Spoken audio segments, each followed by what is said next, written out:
Khomeini صاحب نے کیا ہے، آیت اللہ خمینی صاحب نے، کہ انہوں نے یہ ایران کے شیعوں کو باور کرایا کہ بھائی جب آئیں گے حضرت مہدی آ جائیں گے، لیکن ہم اب ہاتھ پر ہاتھ کر بیٹھے رہیں، باطل کو چیلنج بھی نہ کریں، ہمیں کچھ تو کرنا چاہیے، وہ ہاتھ پاؤں ہلانے چاہیے، اور کچھ نہیں تو مہدی کا راستہ جو ہے صاف کرنا چاہیے، تمہید کرنی چاہیے، ان کے راستہ ہموار کیا جائے۔ تو یہ ان کی بڑی عظمت ہے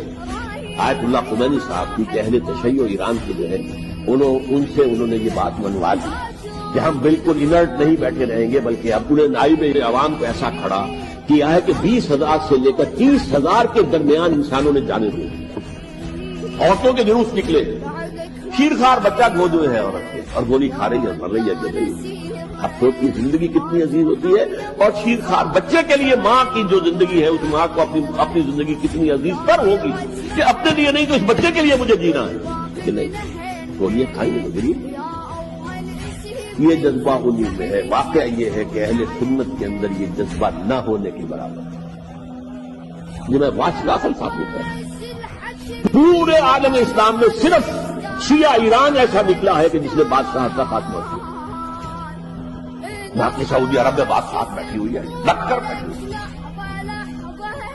اربوں ڈالر کا ایک ایک محل بنتا ہے ان بادشاہوں کا، اور سنی سن